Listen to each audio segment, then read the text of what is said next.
tarde a todos. Para quem não me conhece, meu nome é Paula, eu trabalho no DESIG, e junto comigo aqui estão dois colegas do DESIG, o Gilberto e o Lucas, e nós estamos aqui para fazer a apresentação do documento de Basileia, que foi para consulta pública internacional, chamado Liquidity Coverage Ratio Disclosure Standards.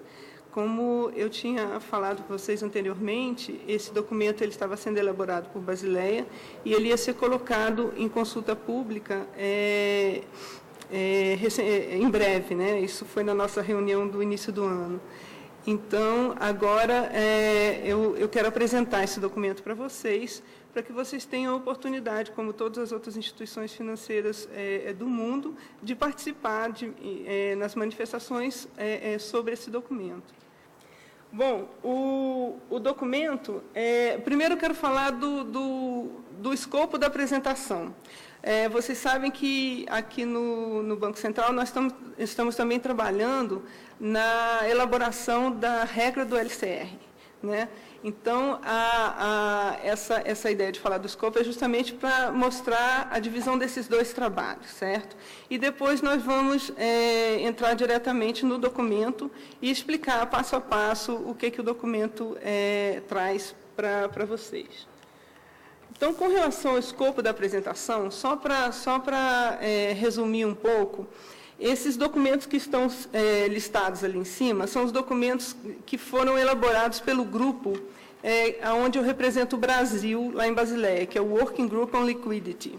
Esse grupo ele existe desde 2007 e o primeiro trabalho do grupo foi fazer uma revisão dos princípios de liquidez, né?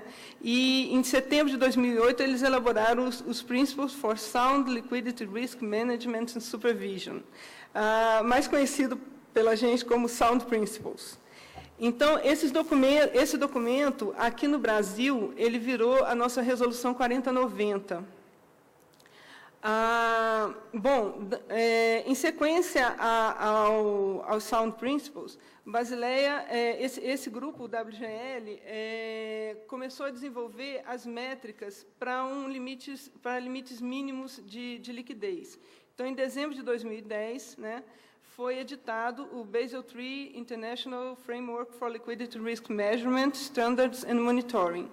Esse documento que trouxe ao conhecimento do público o LCR, que é o Liquidity Coverage Ratio, e o NSFR, Net Stable Funding Ratio. Esses dois limites são os limites padronizados que nós também coloquialmente chamamos de liquidez Basileia 3, né? Depois de 2010, nesse grupo houve uma revisão da métrica apresentada, até que em 2013, na verdade, o grupo ficou focado mais no LCR, que tinha o prazo de implementação mais recente, né? O LCR era para implementar a partir de janeiro de 2015 e o NSFR a partir de janeiro de 2018. Então, o grupo focou esforços para revisar a métrica do LCR então, o resultado disso foi em janeiro de 2013, agora, esse ano, a Basileia divulgou a revisão dessa métrica. Com a revisão dessa métrica, nós começamos aqui internamente o trabalho de elaborar a nossa regra de liquidez, certo?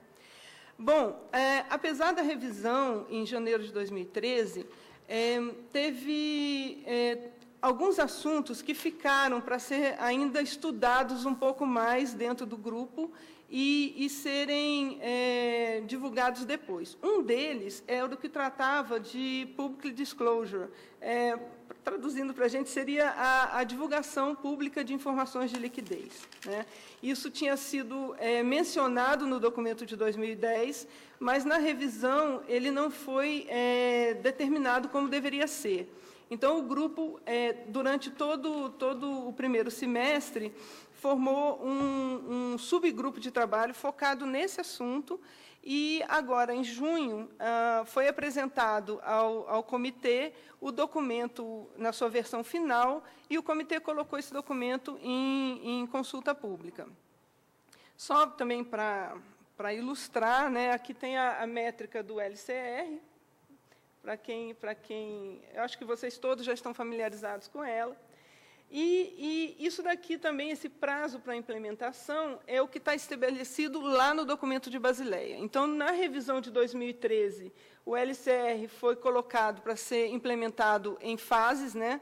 Então, ele vai ser escalonado de 60% o limite mínimo até 100% em 2019, mas o documento de Public Disclosure está sugerindo que, em 1º de janeiro de 2015, ou seja, a partir do início do LCR, como limite mínimo, já tenha informações para o público. Tá?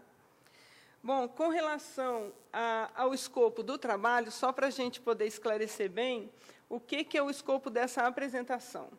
É o conteúdo desse documento que está em consulta pública. Né? Qual que é o nosso objetivo? Esclarecer para vocês o documento, nivelar conhecimento e dar maior subsídio para vocês encaminharem os comentários e as manifestações que vocês julgarem interessante encaminhar para a Basileia, certo? O que não faz parte dessa apresentação? A discussão sobre a métrica do LCR aqui no Brasil. Isso daí está sendo tratado em um outro grupo que vai ter agendas com vocês, mas não nessa reunião de agora. Bom, então agora vamos começar a falar do documento. Né? Esse documento ele foca nas informações relacionadas ao LCR. Tá? Então, muito provavelmente, lá na frente, quando falarem do NSFR e o NSFR tiver sido revisado, pode vir um novo documento sobre informações públicas do NSFR. Mas esse aqui ele está bastante focado no LCR. Quais são os objetivos desse documento? Ou seja, quais são os objetivos dessa divulgação pública? Bom, promover a transparência dos requerimentos de liquidez, reforçar as recomendações dos Sound Principles, que são aqueles de 2008, fortalecer disciplina de mercado e, como ele foi colocado desde o início do LCR, com o objetivo de educar os participantes do mercado, ao mesmo tempo em que o LCR vem sendo implementado, certo? E também ele traz uma coisa interessante, que é um template padronizado, ou seja, todo mundo vai informar dados quantitativos dentro de um padrão. Isso daí vai promover a consistência das informações, vai facilitar o uso dessas informações pelo mercado e, com isso, fortalecer a disciplina de mercado. Certo? Só um instantinho, deixa eu ir acompanhando aqui para ver se eu não pulei nenhuma pergunta. Já teve uma pergunta sobre isso, com relação à existência de um template padronizado e também o próprio documento ele cita outras informações que devem existir na divulgação e outras que são recomendadas. Né? Então, como é que fica? É padronizado ou não é padronizado? A padronização ela se refere aos números que calculam o LCR, ou seja, a métrica do LCR, a forma como ela vai ser divulgada, ela vai ser padronizada. Agora, nós fizemos várias entrevistas dentro do working group que estava cuidando do assunto, e foi assim unânime que só o LCR não expressa a situação de liquidez das instituições financeiras. Então, para isso, o LCR ele teria que estar dentro de um contexto. Então, a ideia de que existem outras informações, elas têm o objetivo de contextualizar a informação que o LCR vem trazendo. Então, existe uma padronização para o LCR, certo? Para que, pelo menos a métrica, possa ser possível uma comparação, um acompanhamento ao longo do tempo, tudo isso, mas a instituição teria o direito e em alguns casos, a obrigação de contextualizar essa informação. Essa contextualização ela não vai ter um formato padronizado, ela vai depender de cada instituição e do que é relevante ela informar para o mercado, certo? eu li na documentação que uma das possibilidades seria a publicação das informações do LCR junto ao balanço do banco, ou então em informações públicas no site do banco, em algum lugar direcionado. Isso já foi definido ou ainda está em estudo? Olha, uma coisa que eu acho que vale a pena a gente entender é o timing das coisas. Primeiro, acho que isso eu esqueci de falar na hora que eu falei do foco. A gente está acostumado a fazer apresentações de métricas para vocês quando nós, aqui no Brasil, estamos escrevendo a regra, certo? Então, nesse caso, os nossos detalhes e os nossos esclarecimentos, eles são bem mais pormenorizados. Por quê? Porque é o que vai impactar diretamente, o que vai estar escrito na regra e o que vocês vão ter que cumprir. Essa regra aqui, ela está num patamar anterior a isso, ou seja, é uma regulação internacional, tá, com diretrizes, para que, futuramente, no caso aqui é um futuro bem próximo, né, os países signatários de Basileia implementem em seus países, né, em suas jurisdições. Opa, eu acho que eu cliquei aqui. Então, o nível de detalhes que existe aqui, ele não é tão grande quanto o que nós vamos ter que definir. Então, questões do tipo, quanto tempo eu vou ter que manter a informação disponível? Como que eu devo colocar isso no site? Ou seja, aqueles detalhes que estão mais ligados ao operacional ou à forma como vai ser feito exatamente, isso vai ser definido aqui dentro, certo? Quando nós formos fazer a regra aqui. A norma internacional, ela não tem nem como definir isso de uma maneira assim, muito fechada, porque cada país tem as suas características. Então, essas suas perguntas, eu vou voltar, na hora que eu estiver falando da seção 1, eu vou falar com elas em mais detalhes, e vou tentar explicar o que cabe numa norma internacional e o que seria um trabalho nosso. Tá? E eu acho que vai ficar mais fácil de explicar. Pode ser? Se eu não falar tudo, você me cobra depois, tá bom? Bom, eu passei o link para vocês. O que aconteceu? Quando eu mandei o e-mail para todas as pessoas, alguns me responderam que viriam na reunião presencial e outros responderam que viriam por e-mail. Todos aqueles que falaram que iam assistir por e-mail, eu guardei o e-mail da pessoa e, na semana passada, na sexta-feira, eu encaminhei para a FEBRABAN, para a BBI e a BBC, que eram os e-mails gerais, para quem a gente falou da reunião, e para todos aqueles que tinham falado, olha, eu vou assistir pela internet. Eu não tinha como encaminhar para as outras instituições, porque eu achei que vocês estariam aqui. Então, se alguém quiser o e-mail, eu acho que a gente podia dar um telefone, né, para eles ligarem para cá. Pode ligar para o telefone do DESIG, 3414-1320, mas aí não adianta, né, porque a pessoa não está vendo, e é o da secretária. E aí eu peço para ela, e passa o e-mail para lá, e ela liga para cá. Só que acho que vocês vão ter que fazer isso, se for na instituição de vocês. De outra maneira, não tem como. Bom, vamos continuar aqui. Bom, gente, como é que a gente acessa, como é que eu fico sabendo, se vocês ainda não entraram no site ou alguma coisa assim, o documento está em consulta pública no site do BIAS, que é www.bias.org, e na página do BIAS, espera aí que eu ainda estou meio... Na página do BIAS, lá no finalzinho, tem aqui o What's New, e para o dia 19 de julho, que foi o dia que isso foi colocado em consulta pública, tem uma chamada para esse documento. Vocês clicam aqui, e aí vocês vão chegar nessas informações. Tá? Então, eu tenho o documento para baixar. Eles informam que podem ser encaminhados comentários e sugestões até o dia 14 de outubro. O e-mail é esse e-mail que está aí, mas também está na página, todo mundo pode acessar. E eles aceitam também por correio. Então, se vocês quiserem mandar por correio, tem o endereço, certo? E todas as perguntas, dúvidas, sugestões vão ser publicadas no site do BIOS.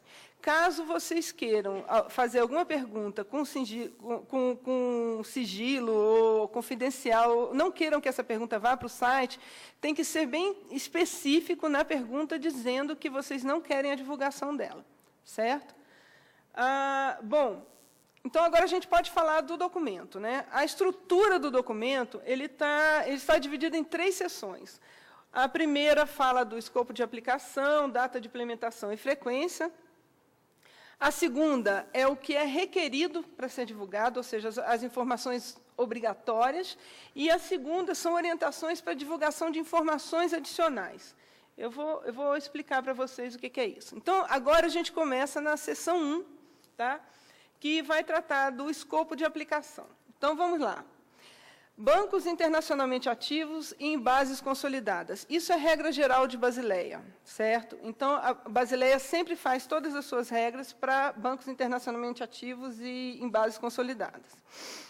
Supervisores podem aplicar as regras para demais bancos de sua jurisdição. Então, isso é uma decisão nossa. Agora, não cabe perguntar para eles se eu sou um banco que não sou internacionalmente ativo. Eu vou ter que divulgar? Isso é uma decisão Brasil. Então, esses 2 itens são itens mais padronizados em Basileia, ou seja, todas as normas elas têm essa característica. Então, não é lá que a gente vai fazer essa pergunta. Tá? Início. Database a partir de 1º de janeiro de 2015. Isso gerou bastante confusão. Eu já recebi várias perguntas sobre isso. O que quer dizer database a partir de 1º de janeiro? Quer dizer que eu tenho que pegar dados desde setembro, porque é trimestral, 90 dias? Não. São as informações a partir de 1º de janeiro de 2015, porque é a partir dessa data que Basileia está definindo o início do LCR. Então, a primeira divulgação, se ela vai ser feita a cada 90 dias, por exemplo, ela vai ser feita depois da database de março, entendeu? Porque vocês vão ter que ter um período de 3 meses para fazer o cálculo das médias para poder informar. Então, não quer dizer que dia 1º de janeiro já tem que estar divulgando informação do LCR em caráter obrigatório no site de vocês ou da maneira como vocês vão informar. Mas é a partir desta data que vai começar a contar o prazo dos 90 dias para o cálculo. Sim? Paula, na verdade, quando eu li também, esse foi um meu entendimento, mas uma dúvida que surgiu imaginando que esse LCR deve substituir o DLR, e que é uma frequência mensal, vocês... Na verdade, assim, aí a sua opinião não precisa ser do Banco Central, não. Você acha que, no nosso caso aqui, isso aqui vai ser mensal? É mais ou menos essa a ideia que você tem também, ou não? Olha, esse é um dos pontos interessantes do documento. O documento fala de cálculo de LCR em bases diárias, certo? O documento de Basileia fala que o LCR deve ser calculado de forma contínua. Ele não cita a palavra diárias, mas ele fala que ele deve ser calculado de forma contínua. Então, esse documento, ele traz a mesma, digamos assim, ele traz uma tradução daquele contínuo já para cálculo em base diárias. Tá? Agora, uma coisa é a informação que chega no Banco Central, e a outra coisa é o cálculo do índice. Então, por exemplo, se por acaso a gente mantiver o novo DLCR na mesma frequência com que é entregue o DRL, ou seja, em bases mensais, vocês vão informar para a gente três dados, certo? Para um trimestre. Agora, pelo documento, o LCR deveria ser calculado com uma frequência contínua. Essa é uma das dificuldades, ou um dos pontos que vocês podem questionar a Basileia. Entendeu? Porque o documento, lá na sua origem, lá em Basileia, está mencionando o cálculo diário de LCR. Então, esse é um questionamento que cabe levar lá para fora. Entendeu? Se chegar aqui que o cálculo é dos 90 dias, a gente tem que implementar que o cálculo é dos 90 dias. Mas o que o documento colocou foi algo semelhante ao que foi colocado de forma mais genérica dentro do Basileia III, que foi bases contínuas para o cálculo do LCR, certo? Bom, frequência e lag. A frequência e o lag foi uma coisa bastante discutida no grupo, tá? E a decisão que foi tomada foi que o documento ele deve trazer informações da última database informada, tá? E não com defasagem de informação, e que ele deve ser publicado na mesma frequência que os demonstrativos financeiros que a instituição publica. Basileia fez isso imaginando que essas informações elas são colocadas em público trimestralmente e, em alguns casos, semestralmente, mas a maioria das vezes de forma trimestral. E que já existe, lá fora, uma defasagem entre a database e a data de informação. Não é, por exemplo, vamos trazer para cá a database de março, por exemplo, de janeiro, fevereiro e março. Quando vocês colocam à disposição do público a informação de vocês da database de março, quando que vocês fazem isso? Lá com 60, 90 dias de defasagem, não é isso, mais ou menos? Esse seria o tal do lag, ou seja, a diferença de tempo entre a database e a informação publicada no jornal à disposição do público, certo? Então, e a frequência? Eu faço essa minha informação trimestral. Então, você vai fazer também a informação do LCR e de outras informações de liquidez em bases trimestrais, certo? Aí eles falam da forma como isso vai ser feito, né? Então, eles falam que elas vão ser incluídas nos relatórios financeiros publicados ou disponibilizadas em link para acesso. Eles falam isso de uma forma geral. Quando chegar aqui no Brasil, a gente vai trazer isso para a forma como é feita aqui no Brasil, certo? Então, assim, Basileia não vai especificar como que eu devo botar esse acesso no meu link. Ou o meu link no site, ou se isso tem que ser publicado em jornal, porque isso é regra local. Então, esse tipo de pergunta vai ser discutido na época que a gente estiver fazendo a nossa regra local, certo? Acho que eu respondi a sua pergunta, né? Então, tá bom. Supervisores definirão o período mínimo para a manutenção de informações históricas. Quando a Basileia fala supervisores definirão, não adianta perguntar para eles qual vai ser esse período mínimo, porque essa pergunta também vai ter que ser feita para o Brasil. Então, se vai ter que ficar 5 anos, 5 meses, o que for, isso é uma decisão nacional. A gente vai fazer isso baseado em harmonia com as regras que já existem aqui, e vai ser uma discussão interna nossa, certo? E, claro, o documento, para as informações de LCR, eles são em formato padronizado. Bom, na seção 2... Oi, Paulo. Oi, boa tarde. Vou fazer uma pergunta ainda sobre a seção 2. Em relação a bases consolidadas, né? Não sei se entra na mesma categoria que você falou de bancos internacionalmente ativos, mas bases consolidadas. Hoje a gente responde o DRL no COSIF, né? No 4040. Sim. Isso a gente vai manter para o LCR? Você já tem alguma ideia? Olha, eu não sei se... Pode falar, Kathleen? É melhor a Dereg dar a resposta. É que estou aqui representando o Departamento de Regulação, então, como esse assunto vai ser regulamentado, essas normas prudenciais que são emitidas por Basileia, elas estão caminhando todas para uma convergência no Brasil de exigência do conglomerado prudencial. Então, assim como foi editado recentemente a exigência de capital e gerenciamento de risco para o conglomerado prudencial, a mesma linha vai ser seguida para a liquidez.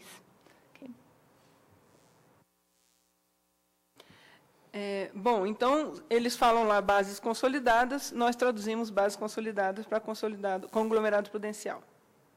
Tá bom? Bom, Agora, a seção 2 é a seção que vocês têm que ficar mais atentos. Por quê? Porque é a seção que, obrigatoriamente, tá, o que contém ali precisa ser informado. Ele chama de Disclosure Requirements. Então, é o conjunto de informações que deve existir na divulgação do banco. E esse conjunto ele contém informações quantitativas e informações qualitativas. Tá? As informações quantitativas são aquelas padronizadas. Então, o que vem nas informações quantitativas? O LCR é aberto pelos principais componentes e num formato padronizado. Ele é calculado em bases consolidadas, que a Kathleen já explicou agora, né? E ele é informado em uma única moeda. Então eu tenho um banco aqui no Brasil, que ele tem posições em alguns países da América Latina, lá fora e tal. Eu vou informar tudo em reais, certo? A posição consolidada do grupo. Cada informação representa a média simples das observações diárias dos últimos 90 dias. Alguma dúvida? Essa é a parte mais complicada, né, pessoal? E essa daí a gente vai olhar bem detalhado para tentar realmente tirar qualquer dúvida que possa existir com relação a isso. Só que, além das informações quantitativas exigidas, vai ser exigido também informações qualitativas. E qual é o objetivo dessas informações qualitativas? Uma maior compreensão dos resultados do próprio LCR e dos dados que estão sendo informados, certo? Então, as informações qualitativas, elas têm o objetivo de contextualizar a informação quantitativa que está sendo passada. Agora, eu vou entrar no detalhe do template. Vocês conseguem enxergar, pelo menos, acho que tá dando para enxergar. Eu dividi ele em 2 pedaços para poder ficar mais fácil, a letra não ficar tão pequena. Bom, então, vamos lá. Gilberto, eu acho que eu vou precisar... como é que é o template? Vocês veem que eles têm 2 colunas. Uma que eles chamam de Total Unweighted Value e o outro que é o Total Weighted Value. Essa coluna da esquerda são os valores antes da calibragem. O que é a calibragem? São aqueles fatores que multiplicam os itens de LCR para se calcular o índice. E o weighted value é o valor calibrado. Mas, como as informações aqui estão agregadas, muitas vezes, para cada item, você vai ter várias calibragens diferentes. Então, a conta é feita, item a item, mensalmente ou diariamente, ou a frequência com que o LCR vai ser calculado, certo? Então, como é que vocês fazem? Vocês vão ter que calcular o LCR, tá? E vocês vão ter que, para calcular o LCR, pegar todos os componentes da fórmula. Cada componente daquele tem um valor, um fator de multiplicação, né? Então, antes da multiplicação, você vai colocar a média aqui, depois da multiplicação, você vai colocar a média aqui. Depois eu vou explicar direitinho como é que a gente vai calcular essas médias. Mas vamos dar uma olhada agora nos itens que vão ser informados. Vocês reparem que a parte do numerador, ela é agregada. Não vai se pedir detalhamento quantitativo aqui dos itens que compõem os ativos de alta liquidez. Agora, na parte de fluxo de caixa, seja no fluxo de caixa, saída de caixa, quanto na entrada de caixa, que está na próxima página, existem alguns detalhamentos, certo? A parte de outflows, ela tem os principais itens, que são esses aqui em negrito, e para alguns itens, eles ainda pedem um detalhamento. Por que esse detalhamento aqui foi colocado? Esse detalhamento foi colocado porque são questões que, para quem está participando da composição do LCR, são aquelas questões mais complicadas, certo? De definir, por exemplo, o que é depósito estável, o que é menos estável, o que é depósito operacional, o que não é. Então, até para, assim, incentivar os bancos a definirem uma métrica razoável para isso, isso vai ser informado ao público. A ideia de colocar esses itens em destaque, não, mas em detalhes, ela tem esse caráter educativo, certo? Bom, na próxima página, a gente mostra aqui a continuação do documento, que é a parte dos inflows, das entradas de caixa. Elas, no caso, elas não têm esse detalhamento, elas estão só com os principais itens. E depois, a gente tem um item, a última parte do documento é a parte que mostra o valor do LCR médio. Tá? E aqui ele pede uma coisa diferente, não é o weighted, mas adjusted. Então, o que o Basileia define aqui no documento como weighted e o que é o adjusted? Na métrica do LCR, a gente tem os pesos para cada componente e nós temos alguns limites que são dados tanto para o cálculo dos ativos líquidos, quanto para a participação dos inflows na métrica, né, das entradas de caixa. Então, quando eu estou falando aqui de adjusted values, nesse campo aqui, eu vou fazer a média dos itens que estão fazendo parte da minha média, já considerando eles chamam de caps, os cortes que são dados por causa desses limites.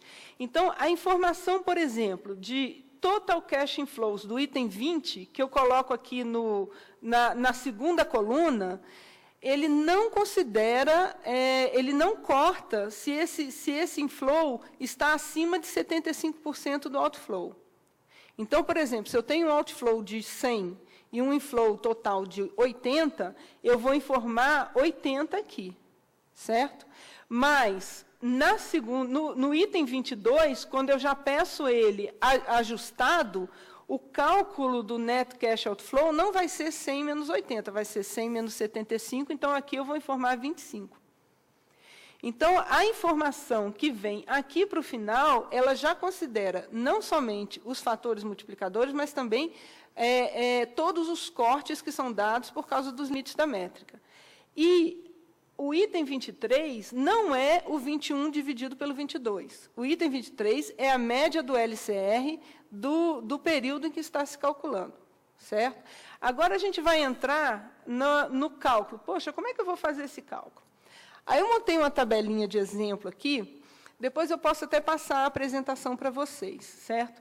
Mas, vamos ver, eu fiz, achei que estava claro, depois eu olhei e falei, meu Deus do céu, acho que eu vou ter que ir junto para explicar. Mas eu estou aqui, então eu vou explicar. Bom, o que eu fiz aqui? Bom, primeiro eu errei aqui o botão. Aqui, ó. Eu peguei o layout do QAS. Eu não sei se todos conhecem o que é o QAS. QAS é um estudo de impacto quantitativo que Basileia faz semestralmente, e nós temos dois bancos aqui no Brasil que participam. Esse QAS ele tem um nível de detalhes até maior do que o necessário para se calcular o LCR, porque ele também pede informações para se fazer análises lá dentro dos grupos, né? Mas ele é, assim, a nossa fonte de consulta para se determinar qual o detalhamento que a gente vai dar na métrica. Então, como eu já tinha aquele material do QAS, eu já tinha o formulário, eu peguei o formulário do QAS e montei aqui uma carteira hipotética, tá, de ativos líquidos. Eu vou explicar para vocês primeiro como é que... Oh, meu Deus! É aqui. Como é que se faz para calcular a média do estoque de ativos líquidos, certo? Então, na nossa carteira hipotética aqui, esse banco ele tem ativos nível 1, tem ativos nível 2 e tem ativos nível 2A e nível 2B, certo? Para poder ficar um exemplo mais completo para vocês. E também, de forma hipotética, eu, em vez de botar 90 informações aqui, não ia caber na planilha, eu botei 3, certo? Então, eu tenho aqui 3 informações, tá? Data 1, data 2, data 3, e eu vou ter que calcular o LCR para a média dessas 3 datas, supondo que isso daqui está representando os meus 90 dias, certo? Então, o que eu tenho aqui? Lá no LCR, lá no QAS, quando a gente informa esses dados, a gente informa o valor de mercado desses papéis, e a gente informa, aí no documento tem qual é o peso que cada papel desse vai ter, e aí a própria planilha calcula qual é o valor ponderado por esse peso. Então, por exemplo, os ativos de nível 1, eles têm peso 1. Então, o valor de mercado é igual ao valor ponderado. Os ativos nível 2A, eles têm peso 85%. Então, existe essa diferença já entre o valor de mercado e o que, no nosso documento aqui de consulta pública, ele chama de unweighted value, e o weighted value, que é o valor já ponderado. Os ativos 2B, eu botei aqui como exemplo só ações. Então, o peso de ações é 50%. Então, também, eu vou ter diferença nesses dois pesos. Então, olha só, para cada data, eu tenho os valores, tá, sem peso e os valores com peso. Vocês veem que para as 3 datas eu tenho isso. Então, quando eu vou calcular a média, por exemplo, aqui eu tenho o total do estoque de ativos nível 1.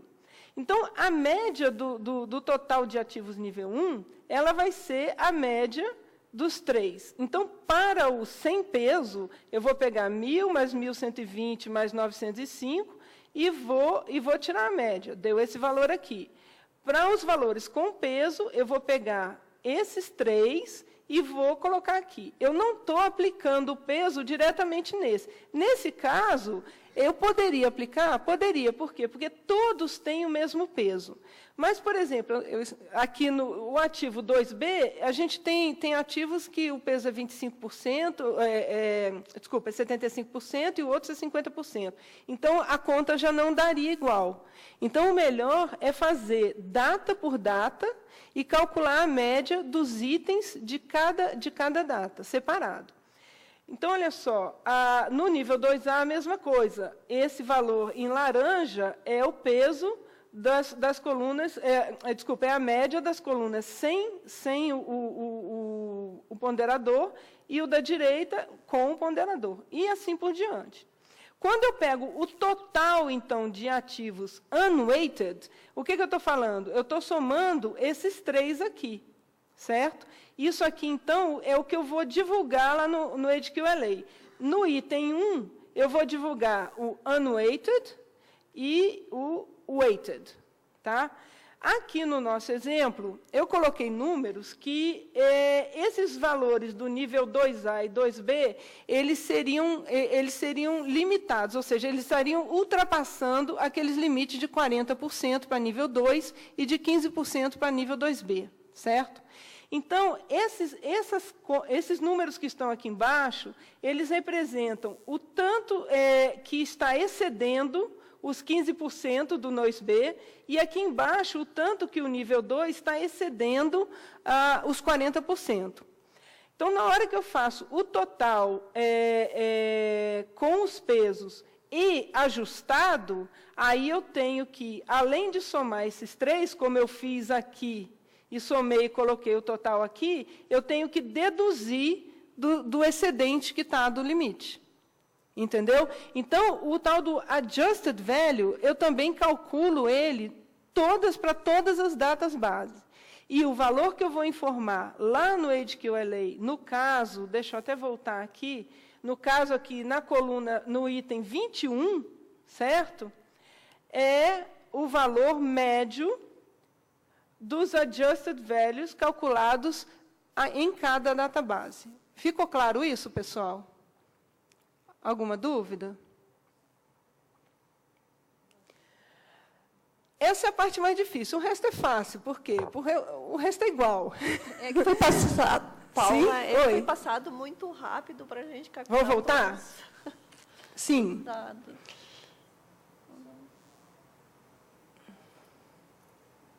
Dá para repetir o final ali? Vamos repetir o final. Então, olha só. O segredo é calcular, é vocês terem a informação completa para todas as datas base. Que isso vai ter que ter, porque essa informação ela é a fonte do cálculo do índice. Então, vocês vão pegar aquela informação da sua database e como que vocês vão calcular a média? Item por item. É isso que esse documento está dizendo. Então, por exemplo, o item ativo... que o problema é que o item ativos líquidos ele é já o total. Para eu calcular o total, eu tenho que somar todos os componentes, certo? Eu vou somar os componentes antes da multiplicação dos fatores e depois da multiplicação dos fatores. Então, olha só. Desculpa. Eu ainda vou aprender a mexer nisso aqui. Eu tenho aqui os valores totais. Ó. Aqui eu tenho o total de ativo nível 1, que é a soma disso daqui, sem peso, a soma disso daqui com peso. Aqui, para a data 2, a mesma coisa. Total de ativo nível 1 sem peso, total de ativo nível 1 com peso. Para a data 3, a mesma coisa. Ativo nível 2A. Aqui eu tenho o total de ativo nível 2A. No meu exemplo aqui, o total era só um item, então o total está aqui, tá? E aqui o total com o peso. Vocês veem que aqui, como o peso é diferente de 1, ele já fica diferente. Tá? O valor weighted ele é menor do que o valor unweighted. A mesma coisa é feita para a data 2, para a data 3, 4, 5, 6, 90. Certo? Aí, o que eu tenho que fazer? Eu tenho que informar lá na... desculpa, aqui eu ainda tenho que calcular o valor total. Né? Então, aqui eu tenho a nível 2B, a mesma coisa, o valor antes do peso e depois do peso. Antes do peso, depois do peso, e assim por diante. Aqui, o que eu estou fazendo? Eu estou calculando as médias, tá, desses valores totais, que são esses valores coloridinhos aqui. Então, eu estou pegando o quê? Eu estou pegando o 1.000, mais o 1.200, mais o 905, dividindo por 3, deu 1.080. Certo? 1.008.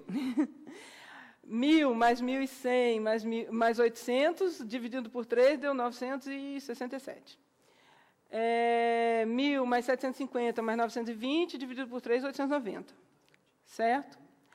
No weighted, eu faço a mesma conta e calculo as médias aqui. Agora, eu vou somar esses 3 aqui, e eu tenho aqui a soma dos unweighted. Eu somo esses 3 aqui, tenho a soma dos weighted, certo? Por quê? Porque esses 2, eles não entram o valor do cap. E esses 2 são a informação desse campo 1 aqui. Então, no Total Unweighted Value Average, eu vou informar, no nosso caso aqui, 2.565. Vocês estão enxergando melhor que eu aí? É isso? 2.800 e... nossa, então é isso. Eu devia ter escolhido uns números que eu conseguisse ler, né? Esse número aqui, esse eu leio, 2.275, tá? Esse que é a soma das médias desses três itens, certo? Esse daqui eu vou informar aqui, certo? E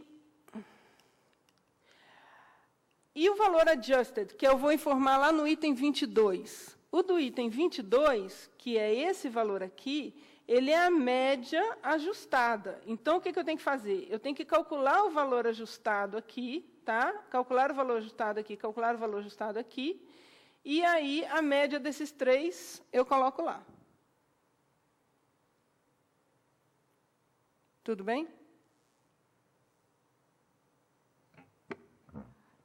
Deixa eu ver se eu entendi, Paulo. Então, a média a gente vai mostrar somente nas databases de análise. A gente vai fazer rodando isso diariamente, durante uma análise de 90 dias. No final desse período, na hora da publicação, da divulgação, a gente faz essa média desses 90 dias.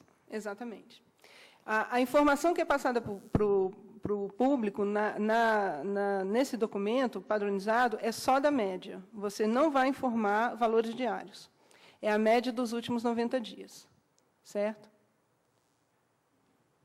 Paula, isso, com referência aos 90 dias, já é uma coisa decidida pelo Bacen também? Isso é uma coisa que está no documento. Tudo que está no documento pode ser questionado. É para isso que é a consulta pública. Então, mas esse certo? questionamento você espera que a instituição faça direto para a Basileia? Ou... Direto para a Basileia. Porque isso é uma coisa que está estabelecida no documento. Entendeu? Então, se vocês querem questionar os 90 dias, vocês têm que fazer para a Basileia. Certo? Paula, e o que vai ser sujeito ao limite lá de 60%, aquele que vai ser o regulatório, vai ser o mensal só, ao final do último dia do mês, ou esse aí? Isso não está decidido. Isso não está decidido, não. Não tem nada a ver com isso. Não, porque isso é implementação aqui. Mas Paula, assim, seguindo, pelo que eu entendi, seguindo o raciocínio do que Basileia imagina, assim, se ela definiu que, na visão dela, eu vou ter o LCR como sendo a média dos 90 dias, e ela definiu um limite progressivo, para falar de coisas comparáveis, teoricamente, esse número seria o que eu deveria comparar com 60% em 2015. Sim, isso sim. É que o Banco Central local pode ter, sim, uma regra um pouquinho diferente. Mas... Não, assim, a ideia de Basileia, vou até voltar aqui nessa apresentação, a ideia de Basileia de colocar a divulgação desde janeiro de 2015 é justamente para que o mercado entenda que o cumprimento desse índice vai ser escalonado. Então, uma das coisas que foi discutida lá é assim, nós vamos deixar a disclosure só para 2019 ou vai ser 2015? Em 2019 que o índice é 100%. Não, mas a gente quer... a gente ouviu muito que o mercado não saberia analisar as informações de liquidez. Então, vamos colocar desde o começo para todo mundo entender que é um índice que vai ser escalonado, que vai sendo cumprido aos poucos. Tá? Ele começa... Isso, a regra de Basileia. Tá? Então, assim, os países eles têm sempre a prerrogativa de serem mais conservadores. Certo? Agora, essa é a regra, digamos assim, a regra é o ponto base. E a ideia que está no documento é que a disclosure comece em 2015. Então eu posso questionar a disclosure começando em 2015? Pode, por quê? Porque isso está no documento. O que não caberia perguntar para a Basileia é assim, o Brasil vai colocar 60%? Isso Basileia não sabe. Entendeu? Então, assim, aquilo que está no documento e que vocês têm alguma dúvida ou teriam alguma sugestão ou algum receio, seja o que for, aí se questiona para lá, certo? O que não se questiona lá são coisas que são locais e coisas da nossa regulamentação local, porque aí eles não vão ter como definir, como estabelecer isso. Certo? Paula, outra dúvida é sobre o cálculo do HQL, que ele coloca sobre a marcação a mercado. Existem alguns produtos que a gente sabe que tem o valor a mercado, que você consegue buscar o título no valor secundário, ações, etc. E alguns que nós temos que ter metodologias próprias. Isso vai poder ser adotado? Olha, a princípio, os ativos altamente líquidos deveriam ter valor de mercado. Tá? Então, se o ativo não tem valor de mercado, ele já, por princípio, não é líquido. Então, é uma coisa que eu acho que é um default, a existir o valor de mercado para o papel. Certo? Vamos continuar, então. Nessa parte aqui, que já são o fluxo de caixa, saída de caixa, eu coloquei como exemplo aqui os depósitos de varejo e depósitos de pequenas e médias empresas. Então, para exemplificar para vocês, eu coloquei aqui que essa instituição, exemplo, ela tem, como depósito de varejo, ela tem um montante que está em contas transacionais, tem um montante que está em non-transactional e non-relationship account, ou seja, que são aqueles less stable, né? Esse daqui entraria no less stable. Esses daqui que não têm seguro do FGC já que não são segurados, tá? Então vocês reparem que esse daqui no caso hipotético, ele considera 3% de runoff por causa da qualidade do seguro-depósito, então ele tem um peso de 3%. Esse outro aqui vai ter um peso de 10%, certo? Nos depósitos de pequenas e médias empresas também, eu coloquei alguns montantes com peso de 3%, outros montantes com peso de 10%, certo? Então, como é que fica a conta? O total que vai para o item 2, tá? De cada mês, é a média do somatório do total sem peso. Então, é a média desses 3 números aqui, deu esse valor, certo? O total, e como é que eu calculo agora os stable deposits? Os stable deposits são aqueles com, no caso desse exemplo aqui, com o peso de 0,3. Então, vai entrar na conta aqui do stable deposits os itens que correspondem a stable deposits lá no meu detalhamento. Então, nesse meu exemplo, esse primeiro item aqui, esse quarto item e o quinto item. Então, a soma desses valores aqui vai me dar o total de stable deposits e a soma dos valores dele com peso vai me dar o total de stable deposits calibrados. Os non-stables, aí eu botei aqui no Data 2 para ficar mais fácil de vocês verem a conta, o less stable vão ser aqueles que estão com 10% de fator. Então, eu vou somar esses valores aqui sem peso e aqui com peso.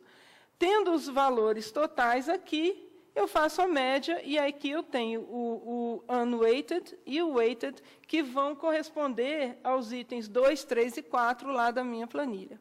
Então, para todo cálculo, é feito dessa maneira. Eu calculo os valores em cada database e tiro a média para poder informar na planilha. Entenderam? Um outro exemplo também igual, tá? É a parte aqui de unsecured wholesale funding, que é o depósito de atacado. Então, eu tenho também, por exemplo, qual é a abertura que eu tenho? Depósitos operacionais, não operacionais e unsecured debt. Então, esses daqui, cada item desse daqui corresponde a alguns itens do cálculo do LCR. No documento, vocês têm uma parte, eu acho que está na seção... Deixa eu dar uma olhada no documento. Assim. Essa aqui, né? No anexo 1, vocês têm o que compõe cada item daquele do template padronizado. Mas reparem que o cálculo é sempre o mesmo. Eu somo, acho os valores totais aqui, certo? E aí eu calculo as médias desses valores totais para eu poder informar lá no documento. A novidade... aí eu peguei e fiz o cálculo da planilha inteira. Tá? Então, eu tenho aqui o total unweighted e o total weighted para todos os itens, né, de ativos líquidos, outflows e inflows. Aí, agora, vamos para a segunda parte. A segunda parte é aquela que mostra os totais, e já são os valores que eles chamam de adjusted. Esses valores adjusted, no caso do total de ativos líquidos, a gente já viu como é que calcula. Eu calculo o valor ajustado em cada database, tiro a média, e aí o valor total está aqui, o valor médio está aqui, certo? No caso lá dos inflows e dos outflows, eu coloquei um exemplo, no nosso exemplo aqui, no nosso banco exemplo, na data 1, o que aconteceu? Eu acho que eu coloquei um valor bem alto de entrada de derivativos. Foi um item que eu coloquei maior para poder o inflow extrapolar o limite de 75%, para poder ficar melhor de vocês entenderem. Então, nessa data 1 aqui, o que aconteceu? O total de outflows é 2.883. Qual que é o cap dos inflows? É 75% disso. 75% desse valor é 262. Quanto que deu o total de inflows para essa data? Deu 2.200, que é maior do que 262. Então, nessa data base, tá, o total de net cash outflows é 2.883 menos 262, que é os 75% dele. Então, vai dar 721. Essas outras duas datas bases, o valor de inflow foi inferior a 75% dos outflows. Então, ele é que foi considerado para fazer a subtração. Certo? E aí, o total de net cash outflow, já com o que eles chamam de adjusted, vai ser a média desses 3 valores, sendo que esses 2 aqui estão calculados como outflow menos inflows, e esse daqui é 25% dos outflows, certo?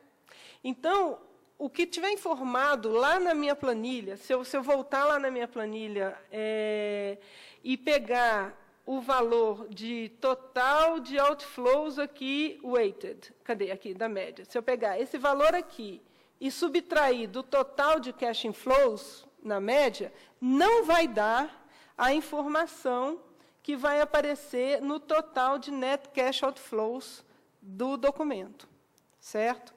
Então, essa informação, quando o mercado vê que existe uma diferença, ele vai ver que o banco, por exemplo, tinha um fluxo de caixa menor do que a métrica está exigindo por causa do cap. Então, esse é o tipo de informação que, na hora que você vai contextualizar, você vai explicar, certo? Da mesma forma, o Liquidity Coverage Ratio, como é que ele é calculado? Ele é calculado em cada data base.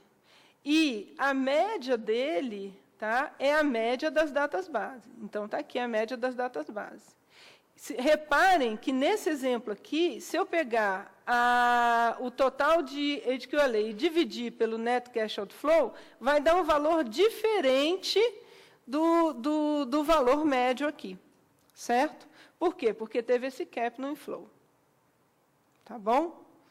Então, esse tipo de coisa vai aparecer, esse tipo de diferença, assim, o número deveria bater, não deveria bater. Então, essa a capacidade de entender o porquê das diferenças, o que isso acontece, por que isso está acontecendo, aonde que poderia estar a razão dessas diferenças, é que, com o passar do tempo e com o hábito de se olhar essa informação, essas análises vão ficar mais compreensíveis para o público. Bom, pessoal, essa é a parte fácil. Agora, ela é fácil porque ela é padronizada, então todo mundo vai fazer igual. Só que o documento ele não se restringe a isso. Ele tem também outras informações que são obrigatórias ou recomendáveis, certo? A seção 2, a parte de informações qualitativas da seção 2, elas são obrigatórias. E elas devem ser informadas quando relevante para se explicar o LCR, certo? Então, o documento cita exemplos de coisas que devem ser informadas com essa ideia de caráter qualitativo, ou seja, vai ser uma explicação que você vai dar à informação que você está prestando de forma padronizada. Então, por exemplo, mudanças ocorridas entre períodos de disclosure e mudanças ao longo do tempo. Ou seja, eu tenho uma data de informação aqui, uma data de informação aqui, aconteceu algo muito relevante entre esses 2 períodos, que merece ser mencionado. Eu vou mencionar. Ou então, o meu LCR médio ele está tendo um comportamento não muito estável, ou ele está subindo, ou ele está caindo, ou então ele teve uma queda ou um aumento mais significativo. Explicar isso. Isso aconteceu por causa disso, assim por diante. Composição dos ativos de alta liquidez. Atenção, isso aqui é um pedido de informação qualitativa. Tá? Então, não necessariamente vocês têm que dizer minha composição de ativos de alta liquidez é essa, tanto de tal, tanto de reserva, tanto de moeda, tanto de papel, e assim por diante. Mas o banco pode explicar isso de uma forma... ele pode dizer que ele está mais concentrado em um tipo de ativo ou outro, para passar a ideia de como que é aquela composição. Por que ele vai explicar isso? Porque ele tem o valor antes do peso e depois do peso. E o peso ele está mais, ele é mais severo para ativos menos líquidos. Então, quando você enxerga que o valor sem peso ele é muito diferente do valor com peso, talvez seja interessante dar uma explicação aqui, certo? Então, assim, a ideia da informação qualitativa ela é sempre para explicar a composição daqueles números que vocês estão informando. Aí alguém diz assim, eu não concordo com isso. Não concorda, fala com Basileia. Porque isso que está aqui, isso que está definido como informação aqui, é aquilo que vocês têm que olhar, analisar, ver se vocês têm alguma sugestão, algum comentário, alguma coisa que vocês são contrários ou que vocês acham que está faltando e encaminhar para a Basileia. Entenderam? Concentração de fontes de funding, a mesma coisa. Você tem valores com peso e valores sem peso. Às vezes, a diferença vai ser muito grande ou vai ser muito pequena. Um banco que é mais de varejo, ele vai ter essa diferença muito grande. Por quê? Porque os fatores multiplicadores das saídas de varejo são baixos. Um banco que está mais concentrado em carteiras corporate, ele vai ter esses valores mais próximos. Tá? Não é próximo 1 para 1, mas 1 para 40 é muito mais próximo do que 1 para 5. Né? Então, falar alguma coisa sobre isso, explicar essa diferença, é a intenção aqui. Exposição a derivativos e potenciais chamadas de colateral. Da mesma forma, no cálculo lá do LCR, a gente tem vários itens relacionados a saídas decorrentes de derivativos. Se aquele valor estiver muito grande, explicar quais são as posições, o que gera aquela informação. Descasamento de moedas no LCR. Eu sou um banco internacionalmente ativo, eu tenho posições em outras moedas, mas está tudo bem. Eu vou dizer, olha, eu tenho controle, eu tenho monitoramento disso, os meus descasamentos de moedas é relevante ou não é relevante, existem esses controles para isso. Sempre tentando trazer para o analista que vai ver as informações a noção do quanto que aquilo representa, de quanto que ele é significativo para a instituição e qual é o tamanho do risco que existe ali dentro, certo? Descrição do grau de centralização da gestão de liquidez e a interação entre unidades do grupo. A minha gestão de liquidez ela é centralizada dentro de todo o meu grupo ou não é? Qual o papel... Aí eu já estou extrapolando para o conglomerado prudencial, mas eu acho que isso aqui não cabe. Mas, assim, qual o papel do caso das entidades que estão compondo o conglomerado prudencial, que não são financeiras, nessa minha gestão? Como que as coisas são feitas? Isso são informações qualitativas. Tá? Outras entradas e saídas de caixa relevantes que não são capturadas pelo template padronizado. Eu até teve uma pergunta de vocês sobre isso. Paula, você pode explicar isso melhor? Por exemplo, eu tenho algum valor significativo? Vamos colocar... Deixa eu voltar lá no nosso exemplo aqui. Eu tenho um valor significativo aqui nessa parte aqui de security funding. Tá? Imagina que esse meu valor ele é significativo. Ele está bem maior do que os outros, ele é o meu maior número lá de inflows. Ele pode ser por causa da minha carteira de crédito, que ela é pulverizada ou que ela está mais concentrada, ou seja, é algum número que ele não está, ele é significativo naquele montante que eu estou mostrando. Esse montante ele está agrupado e eu não consigo enxergar, quem está vendo a informação não consegue enxergar se aquela informação é devida a uma carteira ou outra. Então, essa que seria alguma explicação com relação a isso. Opa, desculpa. Oi, desculpa. Eu acho que, sim. Bom, fala aqui. Não, ligou. Só um esclarecimento aí para complementar.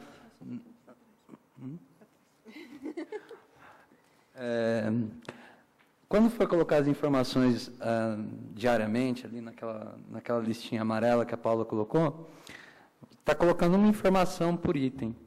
Mas no cálculo do LCR, que não é o escopo da reunião de hoje, vai ter todas as especificidades, inclusive para tratar de posições fora do país, etc. e tal.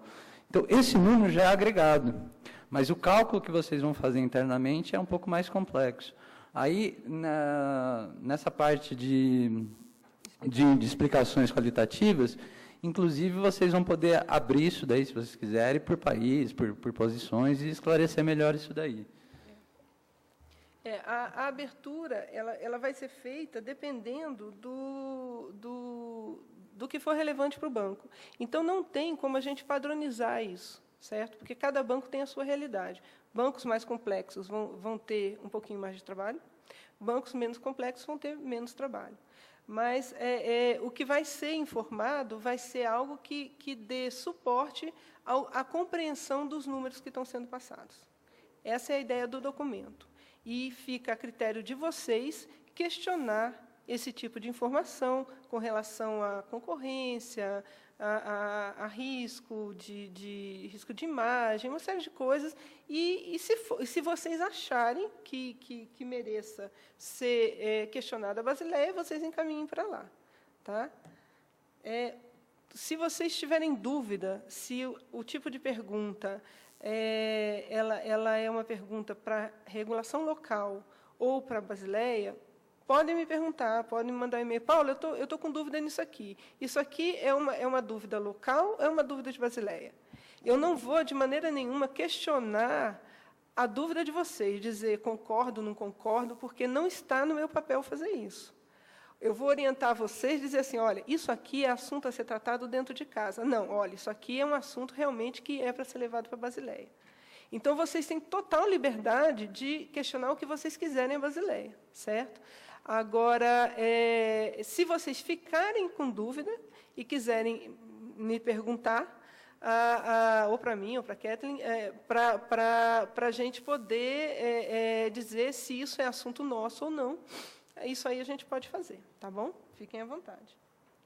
Bom, seção 3. A seção 3, ela tem um caráter mais leve do que a seção 2, porque são orientações, tá?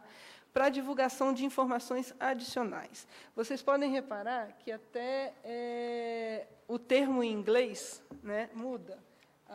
Se vocês olham na seção 2, eles falam em must, eles falam em should, banks should inform. E se você... banks must also provide, ou seja, é mais impositivo. Quando vocês vão ler o texto da seção 3, vocês já enxergam coisas como banks may inform, could inform, ou seja, são coisas que ficariam a critério das instituições financeiras, tá? Passar essa informação quando relevantes, certo? Também Paula, existem informações quantitativas Paula, e qualitativas. Sim? Só interromper, aproveitar esse toque aí que você deu no could, should, may. Na seção 2, você colocou lá, só voltar aquele slide lá que você colocou aquele obrigatório entre parênteses. Sim. Quer dizer, os bancos devem dar informações qualitativas, por exemplo, essas que estão aí, não necessariamente exatamente essas aí, eu posso colocar outras. Aquelas que forem relevantes para a instituição. Tá, mas não precisa ser exatamente, pontualmente, essas de composição, ou alguma coisa. Isso aí não vai ser passível de verificação, cada linha dessa aí, por exemplo. É bom a Kathleen. Só lembrar assim, quando as recomendações de Basileia são publicadas, elas são sempre requerimentos mínimos. Então, aquilo que ela está dizendo que obrigatoriamente tem que ser seguido é o mínimo que depois aqui na nossa regulamentação a gente tem que incorporar. Então, nessa parte mandatória e padronizada, é certo que quando a versão definitiva for publicada, a gente deverá incorporar aqui em caráter mínimo, são requerimentos mínimos. A parte do guidance ali, o nosso arcabouço regulatório, ele não tem um instrumento que permita a gente publicar algum tipo de... Não existe norma, regra, resolução circular que tenha linguagem de guidance aqui para a gente, né, de melhores práticas, ou de guia, ou de recomendações.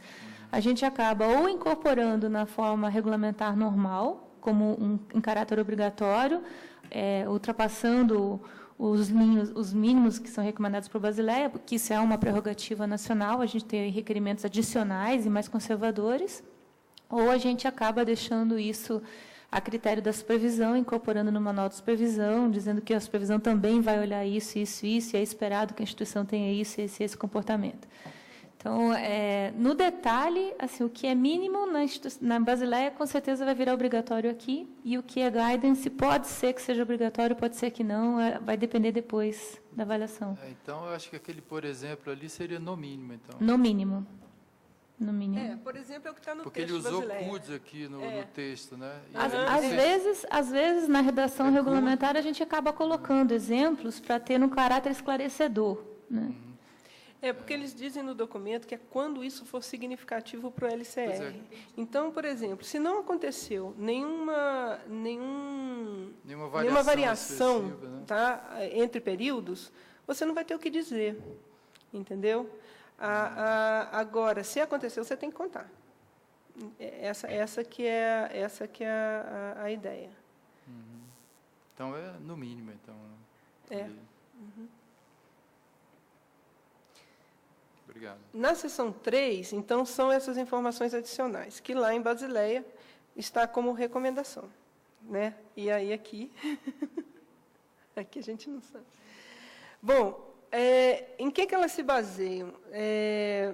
As informações quantitativas adicionais foi usado como base aquelas métricas que no documento de Basileia 3 estão definindo as monitoring tools. Eu não sei se vocês lembram disso, tem uma concentração de passivos ali, tem um maior detalhamento de informações de ativos líquidos, até muito maior do que o elegível para o EDQLA. E tem também informações de gap, né, uma análise de gap dos ativos e passivos e posições fora de balanço. Então, no caso, no documento, né, Basileia diz que o banco poderia, a seu critério, divulgar seus limites, se ele tem limites de concentração de ativos e de funding, né, por produtos ou por contrapartes. Informações em nível de legal entity e ou agências subsidiárias no exterior, considerando restrições operacionais nas transferências de liquidez entre países, ou seja, eu tenho bancos em outros países que não o Brasil, e existe problemas de fronteira, então, como que eu banco gerencio isso? E quais são os valores que estão envolvendo isso, né? Mapas de descasamento de prazo decomposto por itens de balanço e fora de balanço. Ou seja, eu poderia passar essas informações quantitativas no caso de achar relevante. Isso é como está no documento de Basileia. Se vocês, então, o que vocês podem questionar? A sugestão desses itens pode ser questionada. Eu acho que colocar o mapa de descasamento de prazos não preciso, ou eu não gosto, ou eu não quero, não sei o quê. Coisas desse tipo, certo? Então, os itens que estão relacionados aqui podem ser questionados. Nas informações qualitativas, eles também falam baseados nas informações recomendadas no Sound Principles, ou seja, a gente tem lá os Sound Principles, que definiram uma série de coisas que o banco deve fazer com relação à gestão de liquidez. Tem que ter plano de contingência, tem que fazer teste de estresse, tem que ter controle de onde estão os seus colaterais, tem que ver, cuidar da concentração de funding, uma série de coisas, né? Então, essas informações mais voltadas para a parte de governança, elas poderiam ser informadas também. Então, tem coisas relacionadas à governança de gestão de risco de liquidez, tipo tolerância a risco, estrutura. Eu não preciso dizer qual eu posso dizer que existe um comitê para isso, eu posso dizer como é que é a estrutura do banco para isso.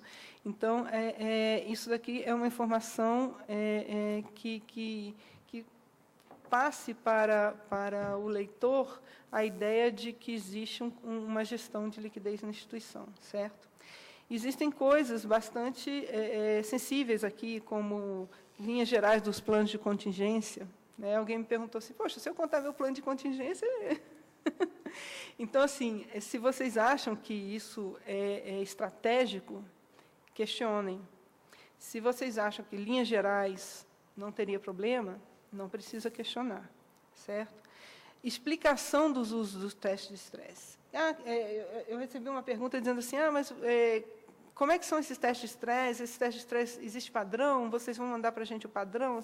Não, esses são aqueles testes de estresse que lá na 4090, ele tá, eu até anotei aqui, ele está no artigo 5º, item 6, que diz que os bancos... Cadê o texto aqui? Realização periódica de testes de estresse com cenários de curto e longo prazo. Vocês lembram desse item? Então, os testes de estresse a que se refere aqui são esses, certo? Aqueles que...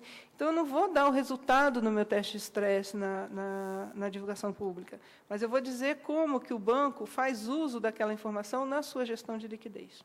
Tá? Outra coisa que foi questionado para a gente é o seguinte, tem coisas daqui que nós já fazemos. Isso vocês não precisam perguntar para a Basileia, porque isso é uma norma que já está aqui dentro. Tá? Então, não precisa nem dizer assim, eu não quero informar isso porque eu já informo. O Brasil não vai pedir para informar 2 vezes a mesma coisa, para divulgar 2 vezes a mesma coisa. Então, se você já divulga essa informação, então ela fica sem sentido nessa... Sem sentido não, mas ela não é relevante, né, para questionamentos nessa norma. Entendeu? Mais alguma pergunta, pessoal? O que a gente tinha que passar para vocês era isso. Paula. Sim. Boa tarde, tudo bem? Tudo bom? Paula, com relação a essa questão dos 90 dias de fazer diário, eu gostaria assim, que tu falasse até um pouquinho do teu sentimento em relação ao grupo lá de Basileia, como que você está vendo isso, porque a gente sabe que tem uma diferença muito grande entre jurisdições, né? Então, isso aí requer, para bancos grandes, uma parte computacional muito grande e muito pesada. Quando tu pensa assim, que tu vai ter que rodar todos os teus clientes diariamente para definir o que é estável e não estável, e, ao mesmo tempo, a gente sabe que a gente está trabalhando com estoques, coisas que não têm alterações relevantes de um dia para o outro, nem mesmo em 90 dias, eu diria assim, principalmente em bancos grandes.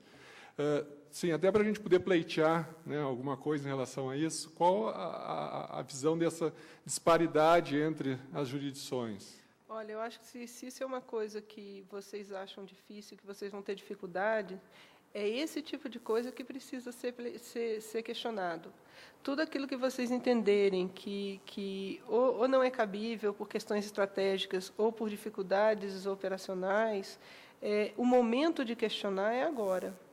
Porque a norma estando pronta lá, nós temos pouquíssima margem de manobra aqui no Brasil para mudar. Então, todos esses assuntos que estão nessa norma de disclosure foram assuntos muito debatidos. Tá? Não foi à toa que isso saiu depois da revisão do LCR. Ele saiu depois porque foi muito difícil de se chegar num consenso. Certo? Então, tudo aquilo que vocês se sentirem desconfortáveis, tá? O momento de questionar é agora, de encaminhar para lá, dizendo o que vocês pensam sobre isso. O grupo que elaborou a norma teve que... foram feitas várias entrevistas, foram ouvidos participantes de mercados, bancos, e a gente tentou chegar num consenso, tá? E numa definição que fosse factível. Mas existe também a preocupação em se falar a mesma linguagem do documento de Basileia III, com relação a esse item. Mas, se vocês acham que isso é uma dificuldade, está no direito de vocês questionar. Tá certo? Só complementando o que a Paula falou, se existe uma dificuldade para fazer esse cálculo para efeito de divulgação, a dificuldade deve ser, no mínimo, igual, se não maior, para efeito de manutenção dos limites, porque não vai ser exigido mais para efeito de publicação do que se exigiria para efeito de supervisão e atingimento dos limites. Então, se não há condições, capacidade operacional tecnológica para rodar esses números para publicação ao público externo, etc., também não haverá para atender os limites exigidos pelo Banco Central para efeito de supervisão. Então, não que seja tarde para falar, não acho que seja tarde, não. Acho que, se ainda existe um documento sendo consultado pelo Comitê de Basileia, há espaço para menção dessa dificuldade. Agora, se a dificuldade for aceita para efeito de divulgação, ela também deverá ser aceita para efeito de cálculo interno para manutenção do limite, né? E outra coisa, o limite, ele não é em posição média, ele é sempre referente à data base. A informação para o público é que ela é em média. Então, o limite ele não vai ser cumprido por média, entendeu? Ele vai ser observado em cada database. Agora, a informação para o público, que é uma média das datas bases do último trimestre. Sim. Então, desculpa, só aquela hora que ele, na verdade, ele perguntou e eu acabei também aproveitando a pergunta, o que eu tinha entendido na verdade, o que é que isso também não está definido por vocês, né? Mas sabendo, mesmo eu rodando diariamente, eu poderia ter dias que eu tivesse abaixo do meu limite e na média de um determinado período eu estivesse dentro do limite. É que isso não dá para saber de antemão se vai poder acontecer ou não, né? Porque isso vai depender de uma definição local. É isso ou não? Sim. Bom, com relação ao cumprimento do limite, a definição local, porque a regra já está estabelecida, né? Se o cálculo vai ser diário, se o cálculo vai ser mensal, vai ter que ser uma definição local aqui. O documento de Basileia não é explícito, ele fala em bases contínuas, mas ele não define o que é contínuo. A primeira vez que saiu informação diária foi nessa norma daqui, certo? Agora, a questão de estou calculando diário, um dia eu fiquei abaixo, outro dia eu fiquei acima, isso vai ser contemplado na norma de exigência de limite. Como que isso deve ser tratado? Porque o próprio documento de Basileia fala de uso do buffer, fala de uma série de coisas. Então, não é bem... O uso do buffer não é bem hoje eu estou abaixo, hoje eu estou acima do limite, não. Tá? Mas essas coisas vão ser contempladas na regra de exigência do limite. Tá bom. E qual que é o cronograma agora, na verdade, assim, esses comentários ou sugestões é até dia 14 de outubro, é isso? Sim, sim. Aí o documento revisado já tem um calendário ou eles não... Não, olha, a ideia é que após essa data, o subgrupo que trata disso vai receber essas informações, né? Vai fazer a análise delas e vai ver se vai ter alguma alteração no documento. E aí, esse levantamento dos comentários e sugestões, ele é passado para o comitê e com uma proposta nossa de alteração ou não dos itens que nós achávamos mais relevantes, e, então, é encaminhado novamente ao comitê para aprovação. Isso sendo aprovado, aí é divulgado o documento, né? Mas isso não tem calendário. Eles ainda não me passaram nenhum calendário com relação a isso, não. Okay. Mas, não vai demorar muito, porque se eles estão querendo para 2015, né? Então tem que sair até janeiro, no mais tardar fevereiro, março. Isso que eu ia comentar, que o que existe de timeline previsto é a data lá dentro do documento de que a transparência da informação vai valer a partir da database de janeiro. Tá bom. Então, para ela valer a partir da database de janeiro, teria que sair um normativo com uma antecedência razoável, né, para que as instituições se preparem para que lá, talvez em março, quando sair a primeira informação, tenha tido aí pelo menos, talvez, sei lá, 4, 5 meses, no mínimo, né, de antecedência. Então, mas aí a minha dúvida é, aqui, na verdade, a gente está falando de um documento de consulta pública que o BIS, na verdade, divulgou. Eu entendo que vai ter alguma coisa parecida com o Banco Central local, é isso? Com certeza. Mas que só vai acontecer depois que eles definirem o documento deles. Depois que eles definirem. A gente vai correr aqui. Só depois da versão definitiva do comitê que a gente vai soltar o nosso normativo aqui. Inclusive, uma das informações que está sujeita à sugestão ou questionamento é o próprio início da publicação. O dia 15. O dia 15 não, dia 2015. Em termos de divulgação da norma interna aqui no Brasil, Recife, podia chegar mais um pouquinho, por favor. Em termos de divulgação da norma interna aqui no Brasil, né, pelo Banco Central, eu acho 6 meses um prazo quase que extremamente curto para uma gama de segmentação de produtos e clientela base de dados, que vai ter toda uma conceituação nova e que se exige manutenção, se mantém a manutenção dos dados para outras avaliações, né, como o DLO, outros estudos ali internos, e mais essa nova definição para LCR, né, e divulgação. Então, eu acho que é uma questão a ser colocada como sugestão para o Comitê de Basileia, levar em consideração que a exigência da vigência em início de 2015 pode ser inviável em alguns países que precisam ter a regulamentação local debatida, adequada, adaptada, etc., e considerando todos os argumentos que você colocou. Eu acho que é uma coisa a ser colocada para o comitê avaliar. Né?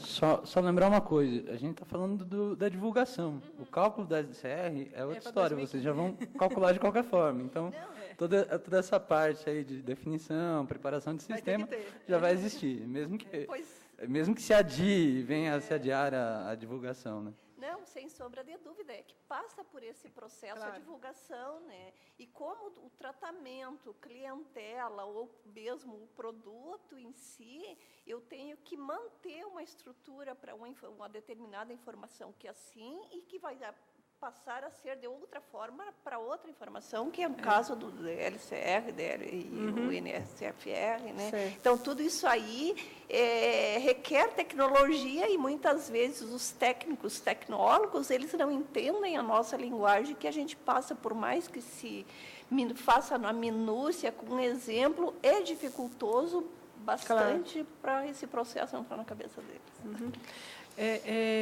Só mais um detalhe, assim, é interessante até vocês já tomarem conhecimento, então, desse modelo padronizado de divulgação, porque na construção do processo de TI, para gerar o cálculo do LCR, isso aqui já poderia estar, assim, dentro desse processo como um subproduto, né? Porque é um template padronizado.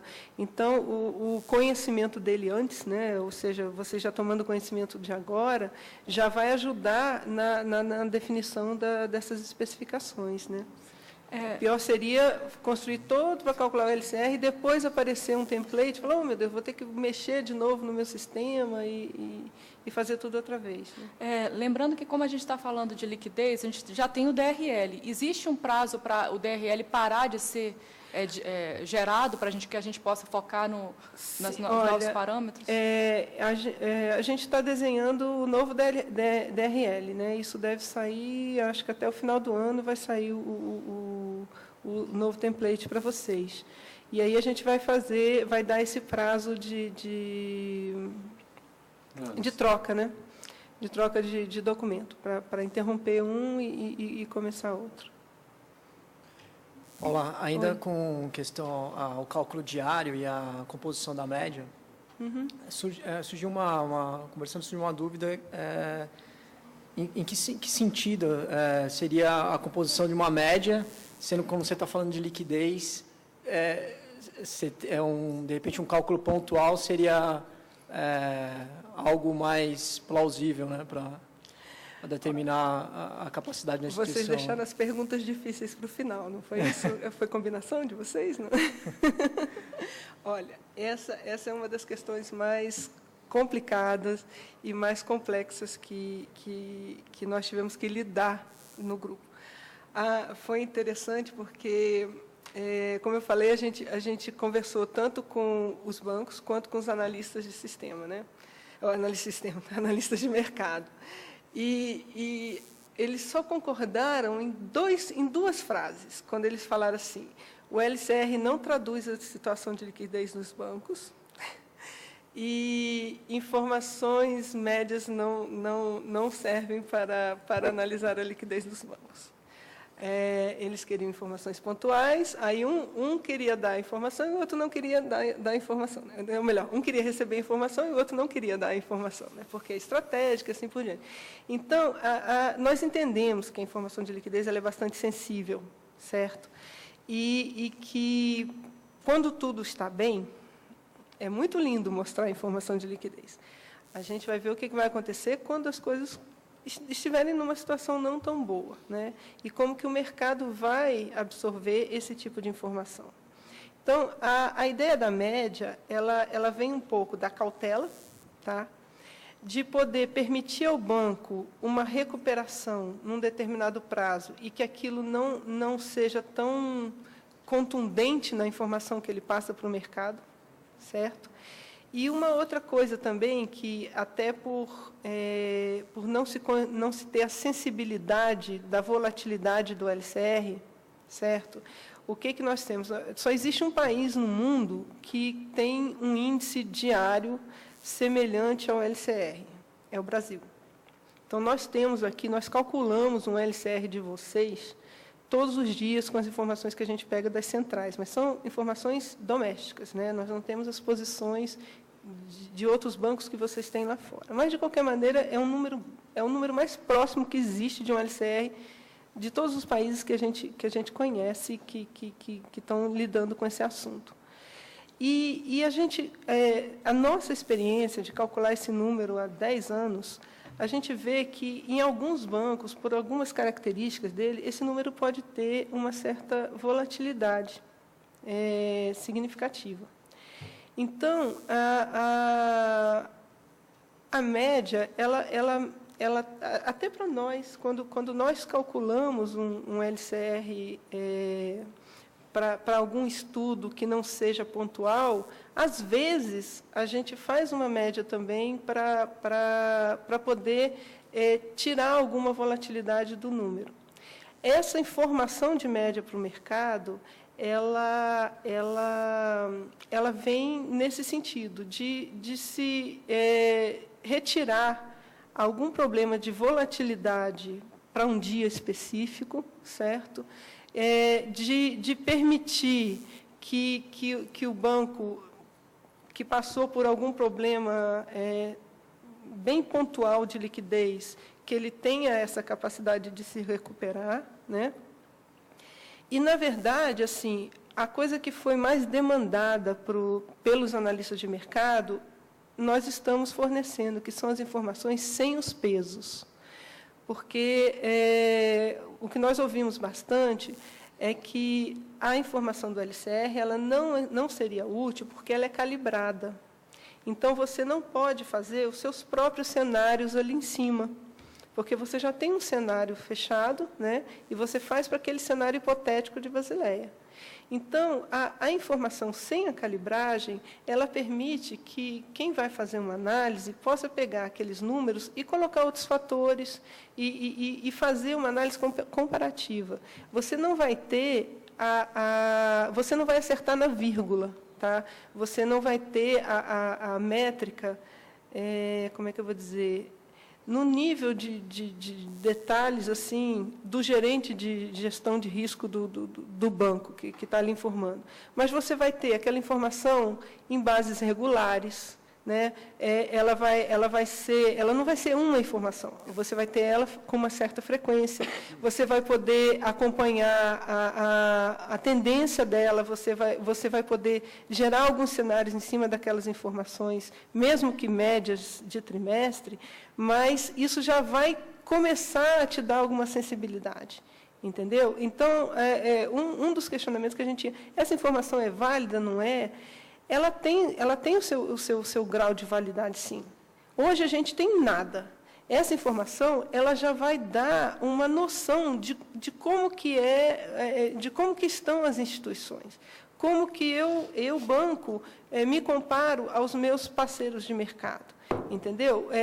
Onde que está o meu fluxo de caixa que está me deixando com mais risco, onde que eu posso melhorar, ou não digo melhorar, mas assim procurar reduzir ou aumentar alguma coisa que eu preciso para poder ter uma gestão, pelo menos desse índice, né, mais equilibrada. Então, eu acho que, em termos de primeira informação que está se passando, ela já vai trazer algum benefício. Ela não é a informação ideal que todo analista de mercado gostaria de ter para se olhar todos os bancos, mas ela é bem melhor do que se a gente não colocar nada e eles tentarem fazer a conta em cima do balancete. Entendeu? Paula, uma outra coisa, assim, a parte da média acho que ficou claro. Ficou bem clara. A outra seria um pouco ligada ao que um amigo colocou aqui também, dessa composição de ser diária ou ser mensal, da composição da média. que as próprias instituições deveriam entrar com uma sugestão para a Basileia. O Banco Central, ele pode ou pretende entrar com alguma ponderação em referência a isso, né? Porque, assim, eu não sei se o peso de uma solicitação do Banco Central, com certeza, é muito maior do que o peso de uma solicitação de uma... Olha, o Banco Central já fez todas as ponderações que ele podia ter feito lá no grupo quando definiu o documento. É que o Banco Central é membro desse grupo que define, então exatamente. Ficaria estranhíssimo o Banco Central participar da consulta pública, né? A gente não pode, assim... Não, mas é que antes de entrar em consulta pública, esse assunto foi debatido entre os bancos centrais. Sim. E, na verdade, assim, esse tipo de discussão... Já teve lá. Já foi feito. Já foi feita, Eu não sei, eu acho que eu não posso dizer a posição do Banco Central aqui, entendeu? Não? Mas pode. Acho que pode, tem que ser transparente. Assim, essa questão... Para a gente ajudar a nivelar o entendimento e a compreensão que a gente tem também dos assuntos, né? Para vocês também saberem como a gente vê o assunto, porque muitas vezes, não são poucas as vezes, em que a nossa participação nesses grupos ela não é fortemente considerada, então... muitas vezes nós somos voto vencido, não é votação, é caso de consenso, mas muitas vezes a gente também pensa diferente da forma que foi definido e se tiver chance de mudar, seja por intermédio das nossas instituições, acho que o país ganha. Então, eu não vejo motivo para a gente não... Não? Então tá. Pode contar? Pode. Então, desliga a internet. Não tem aqui. Seria o quê? 15 dias? Vocês colocaram? Não foi isso, não. Na verdade, a gente estava fazendo a conta para informações mensais. Tá? E a ideia de deixar 90 dias foi assim, não, vamos deixar porque o outro documento fala. Mas eu acho que não existe uma expectativa de que isso vai passar. Tá? Nós pedimos para ser uma informação mensal, tá? Porque é um índice bastante complexo, tá? Ele vai trazer muito trabalho para os bancos para calcular, a gente sabe disso. Tá? A gente tem noção da dificuldade que é gerar esse número. Então, eu acho que, para começar, tá? Uma informação mensal está ótimo. E isso é mais ou menos consenso em Basileia. Tá? Então, acho que pleitear que a informação seja média da data base do dia 30 dos 3 meses é uma coisa que deveria ser feito. Porque... Oi? Sim? Já temos... Alô? Fala aqui. Em linha com o que vocês estão comentando aqui, já temos algumas perguntas aqui do Leandro, do Banco Santander. Né, Paula? Não, você lê para mim, porque eu não leio essa distância. Tá bom, então tá bom. Podemos sugerir... o Leandro pergunta se podemos sugerir a troca de média de 90 dias para mensal devido a dificuldades sistêmicas na obtenção das informações. E concorda com a posição da CEF. Né, e irão encaminhar essa posição para a Basileia. Vamos ver a segunda pergunta. Então, isso é uma coisa que vocês podem encaminhar, sim. Tá? Isso na verdade, eu acho que é uma coisa que deve ser, eu não vou dizer vai ser aceita por eles, tá? Mas é uma coisa que já é esperado do mercado, esse tipo de demanda. Sim. É bom fundamentar. Aliás, assim, toda sugestão de alteração é bom que tenha um arrazoado, tá? Para que não fique uma coisa assim, eu queria. Então, tem que ser uma coisa com algum arrazoado, alguma explicação, o porquê da sugestão ou o porquê do pedido de retirada de alguma coisa. Mais alguma coisa? Sim. Temos uma outra pergunta também do Leandro. Recentemente, o BC fez uma consulta nas IEFs quanto aos conceitos utilizados para os depósitos operacionais. Alguma novidade sobre esse assunto? Este é assunto para o nosso grupo de trabalho que está tratando do LCR. Sim. Não vou contar aqui, não. Senão eu vou abrir para perguntas sobre o LCR. Então, a pergunta está anotada, mas ela vai ser respondida em outro fórum, tá bom? Sim. Mas, assim, voltando ao fato dele estar explicitado nesse documento de padronizado para divulgação pública, ele foi explicitado ali propositadamente para que os bancos se comprometam a fazer uma métrica para depósitos operacionais, certo? Então, essa que foi a ideia, para não dizer assim, todos os meus clientes são operacionais. Não. Isso daí não vai ser uma coisa que vai ser bem vista pelos seus partners, certo? Paulo, considerando que a gente vai mandar as informações nesse prazo de 90, na análise média, né, dos 90 dias e tal, para o mercado, vai haver um envio de informação diária para o Banco Central, como é o DDR hoje, ou isso não existe? Vai ser uma informação só interna que o banco vai registrar, fazer o cálculo e divulgar para o mercado? Não, olha só, nós temos duas coisas diferentes. Uma coisa é o cálculo do LCR como limite e a prestação de informações do DLCR para o Banco Central. Certo? A outra coisa é a divulgação ao público. Essa informação de médias que vocês vão divulgar ao público não é para o Banco Central. É para vocês colocarem no site, para vocês colocarem nas suas demonstrações financeiras, certo? Essa informação não precisa vir para a gente. Agora, o LCR, ele está sendo desenhado para que essas informações cheguem ao Banco Central para efeitos de supervisão, certo? E esse é o que nós vamos estar com ele pronto até o final do ano, e ele vai substituir o DRL atual. Tá bom? Okay. Mas vocês nem vão informar isso para o público, nem vão informar a informação do público para a gente. Não precisa. Okay. Temos mais uma pergunta aqui do Rafael Rueda, Bickel CFI. O BC, quando regulamentar o LCR, pretende diferenciar os bancos e demais instituições financeiras para efeitos de limites mínimos, já para a previsão de divulgação? Essa também está fácil de responder. Não é neste documento, nem é nessa apresentação que a gente vai passar essa informação. Isso é assunto que está sendo tratado no grupo, que está tratando da métrica e do cálculo e da obrigatoriedade do LCR no Brasil. Por coincidência, nós somos as mesmas pessoas, mas, assim, não é hoje. Tá bom?